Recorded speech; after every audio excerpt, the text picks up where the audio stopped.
আজকে এক একজনের টুকার 5,000 10,000 টাকা করে ইনকাম হইব। বিল্ডিং এর যত মাল আছে সব মালিকানা, অনেক টাকা পয়সা দিয়ে এই মাল এই ঘর তৈরি করছে। এখন যে আগুন লাগছে এই মাল সবাই লুটে বুটে খাচ্ছে। কেউই বেতন পাইবো না, কেউই বোনাস পাইবো না, কেউই সব এখন যা যার মতো সেই নিচ্ছে। সব পাবলিক, এরা পাবলিক টুকাই আছে, ভালো মানুষ আছে, সাহেব আছে, সবাই আছে, যে যেমনি পাইতেছে খাইতেছে।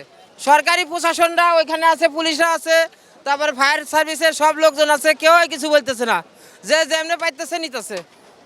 এটা মানে সরকারি মাল লুটে বুটে খাচ্ছে।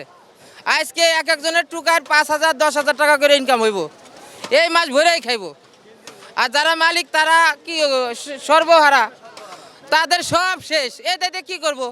এটি লুটপাট হয় না, এটা কি হয়েছে, ওই ধরেন এক দোকানের লোকজন আইনে বলছে ভাই এইটা দেখেন, আমি ওই দোকানের লোক, ও কি করছে চান্সে ও মেরে দিয়েছে। ওদের দুর্বলতা সুযোগ দেখে ওরা মাল চুরি করে নিয়ে গেছে। কিন্তু যে মালিক, যে যার দোকানের মাল, সে তো নিঃস্ব, সে তো তারা চেনে না। সে মনে করছে পাশেরই দোকানদার আমার হেল্প করবে, যেমন ফায়ার সার্ভিসে সবাই হেল্প করতেছে, এরকম সবাই ঠিক আছে।